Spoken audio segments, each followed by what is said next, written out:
So, hello everyone, and thank you all for coming. I'm Carl, and welcome to one of the first meetings of our Text and Art Club. So, with me here today, I have Michael, who is also a co-host with me, and we're also very fortunate to have our presenter Sophia Zhang, who will share a little bit on her recent project that she will be entering in the Rhode Island Science and Engineering Fair. Um, a few things for to just kind of introduce what the club is trying to do. As a part of the STEM community at the Abbey, we hope to provide a platform for students to vocalize and communicate their ideas and thoughts, projects um, on a regular basis.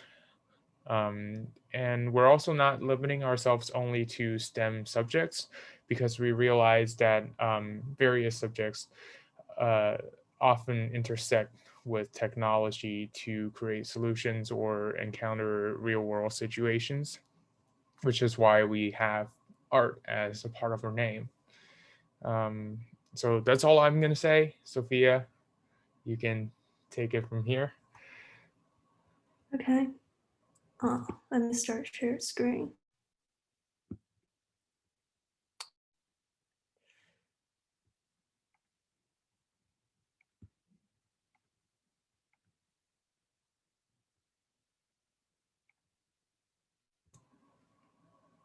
Is it working? Yeah, can you guys see it? Yeah. I Okay. can see it. Okay, so I'm gonna start right now. Hello, and my name is Sophia Zhang, and my project name is Prediction of Potentially Hazardous Asteroids based on double neural network after multi-data processing. So here's an introduction. Basic concept of my research is based on potentially hazardous asteroids, and we call it PHA. So it is a type of asteroid that has an minimum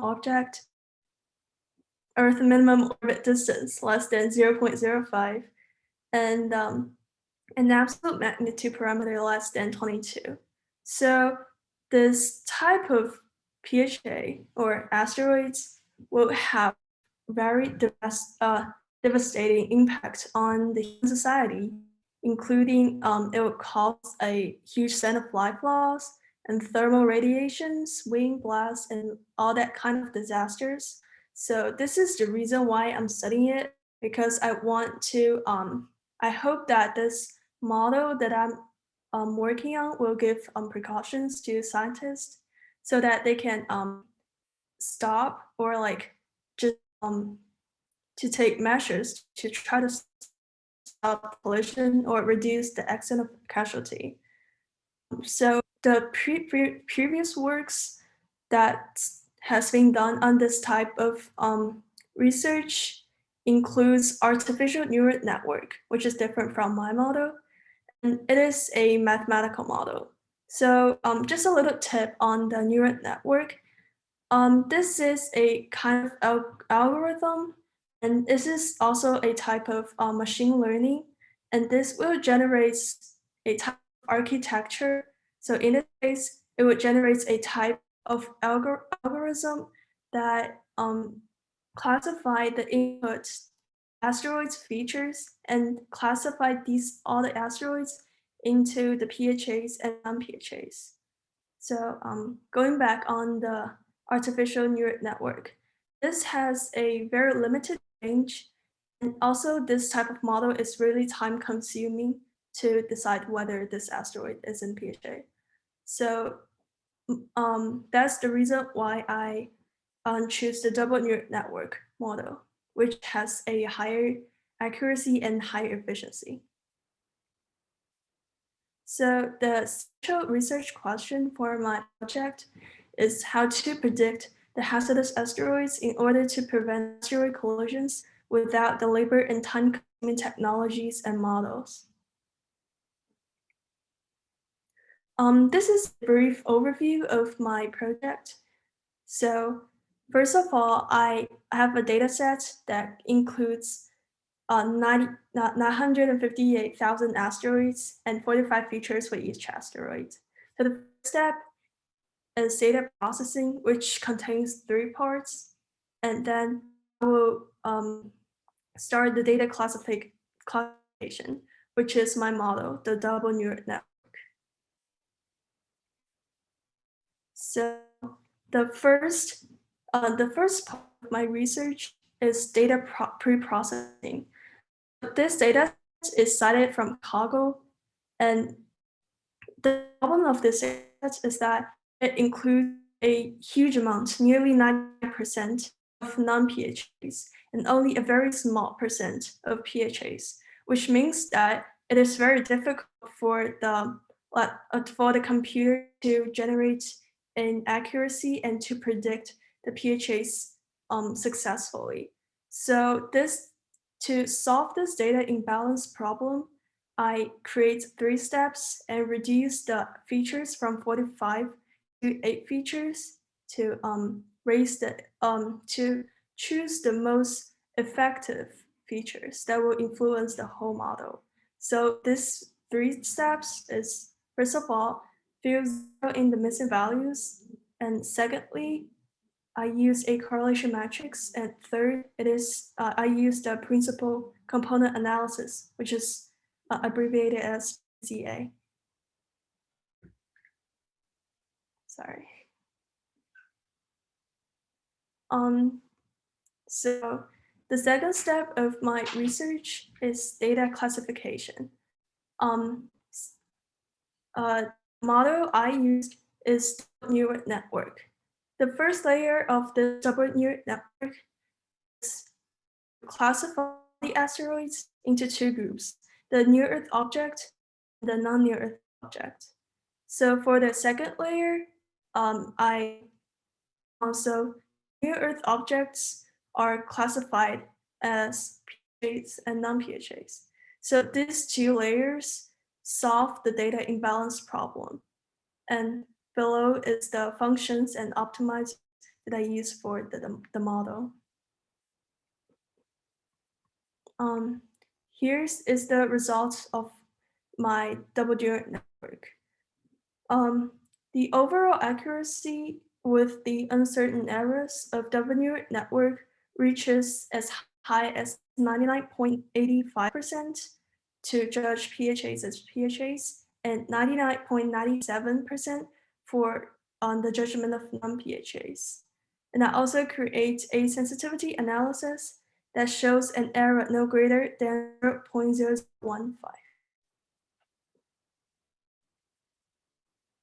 So these accuracies and the sensitivity analysis error shows the double neural network model is really stable and the accuracy is really high, which means that the double neural network can precisely predict all the PHAs. So based on the previous accuracies, I plug in the unlabeled asteroids in the dataset into the model. 39 asteroids are classified as PHAs, and they're listed below. So with an overall accuracy of 99.85% for PHA judgment and 99.97% for non-PHA judgment, the double neural network can predict correctly at a high speed without a lot of mathematical calculations done by human work, but with very error. So we use it to predict 39 PHAs out of a total of 19,921 asteroids. So this model can provide scientists with precautions and prepare in advance for the possible collisions and possibly reduce its impact. So here's all the references. And that's all. Thank you. Thank you so much, Sophia. Um, awesome work. Anybody have questions for her or thoughts?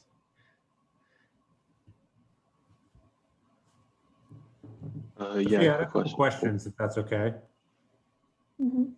So just as somebody who's not a computer science person, just for I feel like your audience can be computer science, but also educated scientists who just aren't quite familiar with computer science terminology or how things work. What you mentioned what your data set was, but what is the input? Is it locations of known objects? Is it coordinates? Like what is the input for your system? So it contains a lot of aspects, like so such as uh, maybe its position, its coordinate position. Also, it contains a lot of other like numerologies and these special aspects. So I basically use these two models to reduce those 45 features and move them into features that is actually affected in the judgment of PHAs. Okay, and what are those features? These 8 features. Yeah, can you give me an So example of one or two of them? yeah, so yeah, so one of them is this Okay, absolute magnitude parameter. and what does that mean? So it is a it is a special unit for um to describe the luminosity of an celestial object, but yeah, quite different luminosity, but it can be transferred from luminosity to this special unit. Okay, Mhm. this is going to sound like a really stupid question, but what is a neural network? Oh, I think I mentioned a little bit in here. So it's a type of algorithm, and it is a type of machine learning. So when you so in this case, like for my model, or when I plug in all these features and all these um yeah, all these features of the asteroids, it generates a type of architecture that learns how to classify all these asteroids into just into into PHAs and non-PHAs. Yeah, Okay. If I yeah. can just add 2 cents from my experience with working with neural networks, I think generally one of the main things is you have a data set or some kind of input, and you're trying to use this input to get output that follow some kind of pattern or rules, and maybe it is hard to define with mathematical equations, but you can find with a lot of just kind of learning from a lot of previous existing data set. And the main thing that the algorithm is trying to do is trying to at first evaluate to kind of, before it is adjusted, it is trying to make a prediction as best that as it can. And you would design a loss function to determine how far is that prediction from the real value or the correct outcome you're looking for. So with a lot of calculus in between those things, you can actually adjust a lot of parameters along the way through which the algorithm makes that first prediction, and through iterations of adjustment that brings the prediction closer to accurate. I'm not sure if that helps. It does. And again, I'm just trying to speak as somebody who would be viewing a presentation or reading a paper who's interested in it, because you make a kind of interesting claim at the start, right? I've created something that can predict when an asteroid might hit Earth. Like, that's a pretty big claim. So Yeah. you want to sort of walk people through what you're doing. Even you can include a metaphor in there somehow if you could simplify what a neural network does. I understand what Carl said, but in the intro especially, even in presentations to professionals, the intros are almost comically simple. Like make them very simple, make them easy to understand, and then dive into the weeds, because you've captured everybody with your more broad intro, but then your specialist can pay attention to what you're talking about when you actually get into your results. And the people who may not quite understand what your results are still feel like they're a part of the party because you did the work to include them at the beginning. So again, that's just a presentation thing. That's not a critique of your project at all. That's just sort of my 2 cents for how to present this work or how to frame it, if that makes sense. Yeah, it makes sense. Michael, did you have a question? Yeah. So when you started researching PHAs, did you see there was a general lack of research in distinguishing PHAs versus non-PHAs, or were people using more ineffective and less accurate models? There's actually a lot of work done in this in this topic. A lot of equipment that use a lot of astronomical knowledge to predict these asteroids. And also, as I mentioned, as it is shown on the slide, there's also a lot of our artificial neural network. And I would say that it is not because it's a lack of research, but it's not as efficient as my network, which is really it can judge the PHAs in very fast speed, and also it just basically predict these asteroids with these features available. You can say it's more broad, efficient. Yeah, definitely, and very very.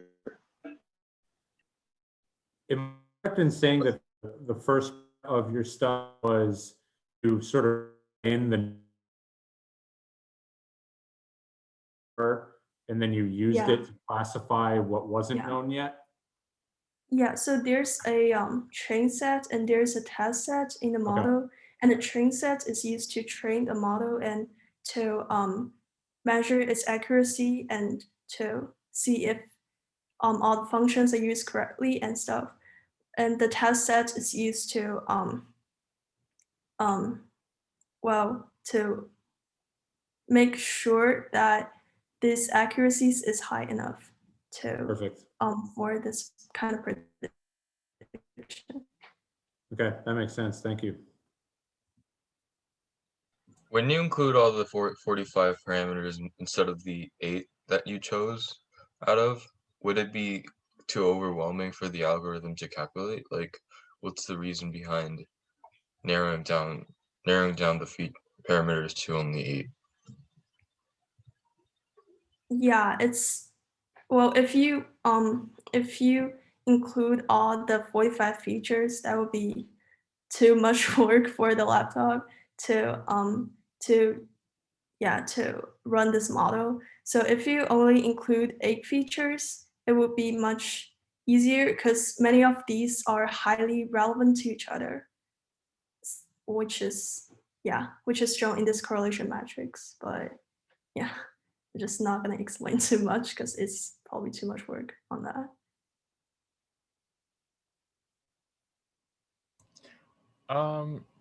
Sophia, how did you first get acquainted with this field of research? I guess it's not per se a question on your work, but I'm really interested of how you discovered your interest in these related fields, researching asteroids.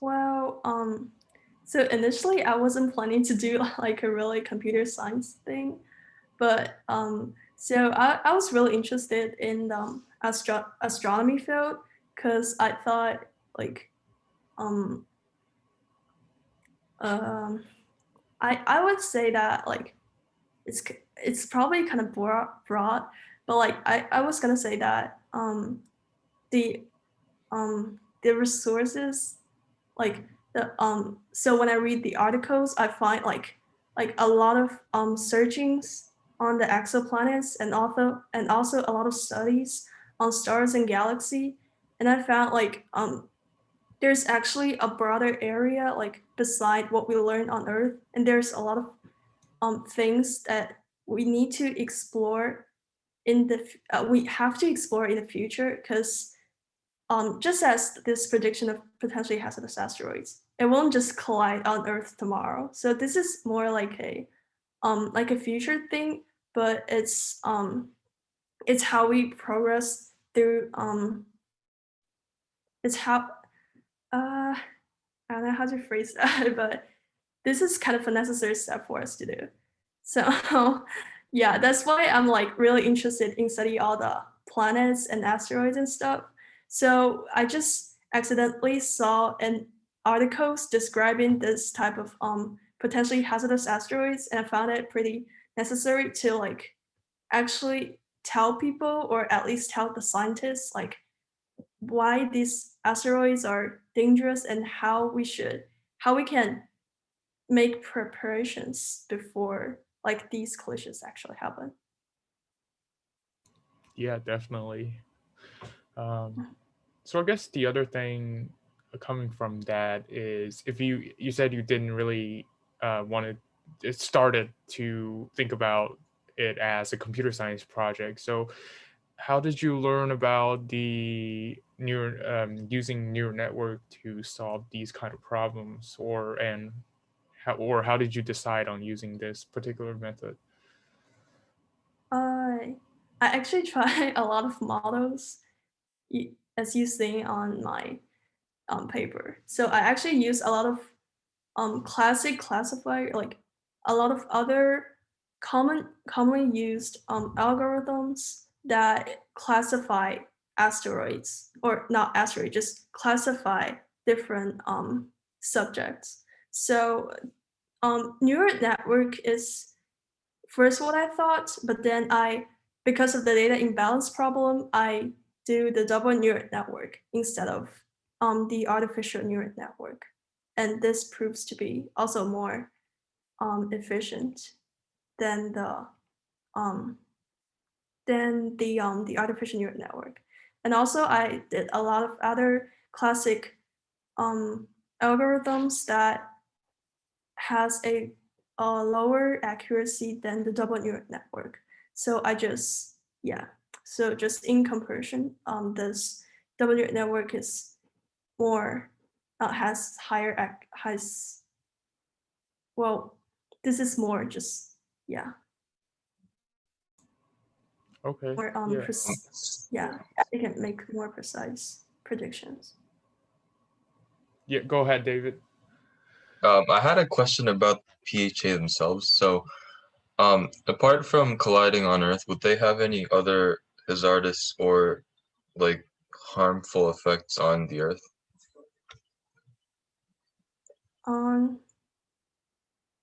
Yeah, I mean, well, beside um, so I think it's just well, it seems that it's just collides on Earth, but will actually like have more problems than that. Like before its collision on Earth, it will have like a huge influence. Like it will really um how to say this? It will have like a harmful effect on environment at least before its collisions or when it's very close to Earth. And during the collisions, it will produce like really harmful effects like maybe dinosaur extinction or something. Like that's just that's just disasters. So I would say that PHAs just produce like really devastating effects. So that's the reason why.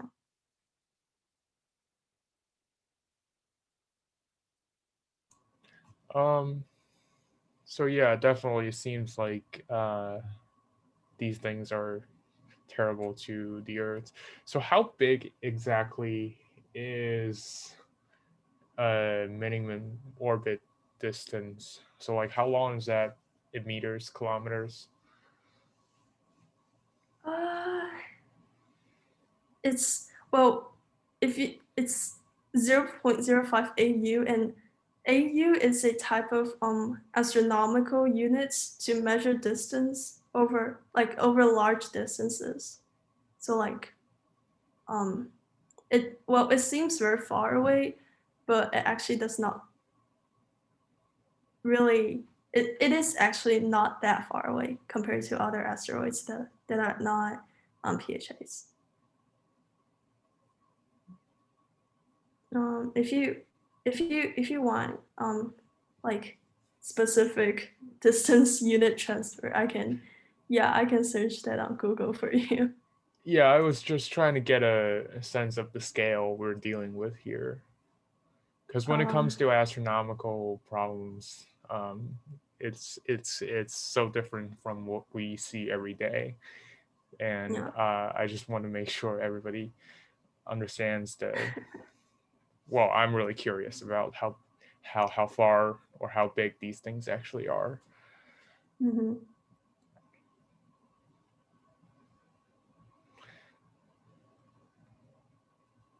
Um,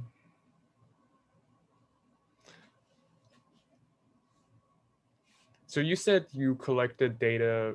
Well, you got the data from a data set on Kaggle. Hmm. Is it, how, how much time do you think the scientists would have how much time would it take for scientists to collect all these 45 features of an asteroid?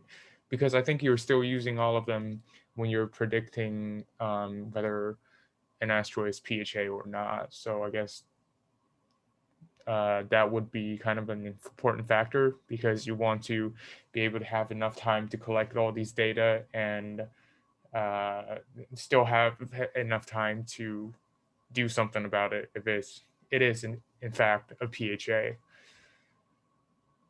Yeah, actually, this data set, like this whole 958,000 asteroid thing, is just collected from a it's collected as a whole data set from from Kaggle, which is basically collected from NASA, and then yeah, I just copy them all down and then plug into my model. Okay. So yeah, so I did not necessarily could collect all these, Well, yeah, but yeah, it I is get that. Um, mhm. so Yeah, if but say, it's well, yeah, go ahead. oh, it's updated um like 5 days ago, so it's quite a new data set. So I Okay. think yeah. So if say there's an asteroid right now out there with like within the thousands of asteroids that's floating around in space, um, how much time would it take to collect all these 45 features on the spot if there's a new one? Um I don't really know about that. Like it is well this collection is more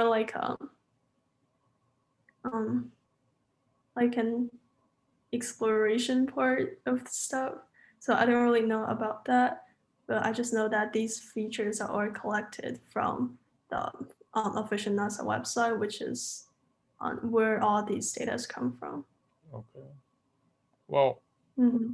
I think it would be an interesting thing to kind of look into that.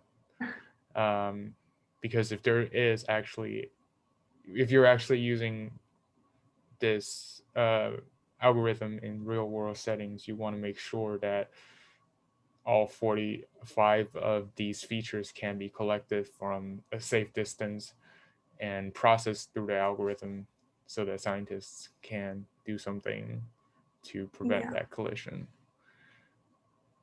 I would say some features are collected by like a type of equipment that does not necessarily have to be like dangerous. Like, well, it would not necessarily be harmful to these like equipments and these detectors. So I would say like these features, well, some of these features are hard to collect, like its volume or mass or something, but some of it like luminosity and also like its distance, or yeah, like its distance from Earth or its distance from other places are relatively easier to detect. Okay. So I can't give out like a specific time, like how long will it need to collect all these features, but I would say some of them are easier than others. That makes sense.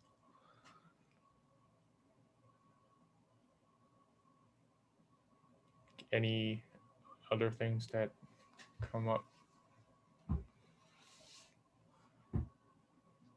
I think the fact that you're using methods as sophisticated as neural network algorithms shows that you have really took a step ahead in getting in trying to do research and scientific inquiry as a high schooler. So props to that. Thank you.